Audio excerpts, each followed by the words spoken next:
दोस्तों, दुनिया की राजनीति में इस वक्त एक बड़ा टकराव सामने आ रहा है। एक तरफ है अमेरिका के राष्ट्रपति डोनाल्ड ट्रंप, दूसरी तरफ फ्रांस के राष्ट्रपति इमैनुअल मैक्रों, और इस टकराव का सीधा कनेक्शन है नाटो, यूरोप की सुरक्षा और ईरान वार से। दरअसल खबर यही है कि फ्रांस अब अपने हथियारों का भंडार यानी मिसाइल्स और ड्रोन्स 400% तक बढ़ाने की तैयारी कर रहा है, और इसकी वजह सिर्फ युद्ध नहीं है बल्कि 3 दिन की एम्यूनिशन क्राइसिस है। देखिए, रिपोर्ट के मुताबिक अगर यूरोप में बड़े स्तर पर युद्ध छिड़ता है तो कई देशों के पास सिर्फ कुछ दिनों का ही गोला बारूद बचता है, और यही बात फ्रांस के लिए सबसे बड़ा अलार्म बन गई है। अब समझिए कि ये अचानक इतना बड़ा फैसला क्यों लिया गया।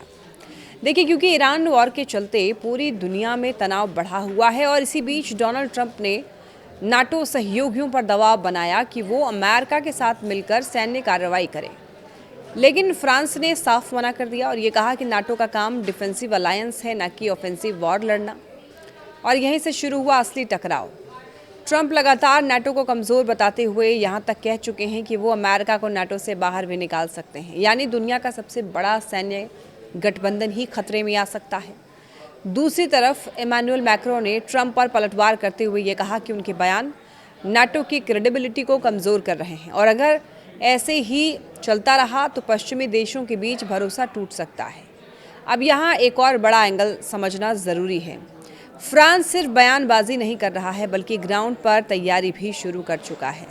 देखिए, रिपोर्ट्स के मुताबिक फ्रांस आने वाले सालों में अपने ड्रोन और मिसाइल स्टॉक पाइल को 400% तक बढ़ाने की योजना बना रहा है, ताकि भविष्य में किसी भी बड़े युद्ध के लिए तैयार रहा जा सके। मतलब ये साफ है कि यूरोप अब अमेरिका पर पूरी तरह निर्भर नहीं रहना चाहता है और अपनी अलग अलग मिलिट्री ताकत तैयार करने की दिशा में बढ़ रहा है। लेकिन सबसे बड़ा सवाल ये है, क्या ये नाटो के टूटने की शुरुआत है? क्योंकि एक तरफ ट्रंप नाटो से बाहर निकलने की बात कर रहा है, दूसरी तरफ यूरोप खुद को अलग मजबूत करने में लगा है। और अगर ये दरार और गहरी होती है तो इसका सीधा फायदा रूस जैसे देशों को मिल सकता है, और ग्लोबल पावर बैलेंस पूरी तरीके से बदल भी सकता है। तो कुल मिलाकर ये सिर्फ ट्रंप वर्सेस मैक्रों की लड़ाई नहीं है, बल्कि ये उस नए वर्ल्ड ऑर्डर की शुरुआत हो सकती है जहां अमेरिका, यूरोप और बाकी दुनिया अलग अलग रास्तों पर चलते हुए नजर आएंगे।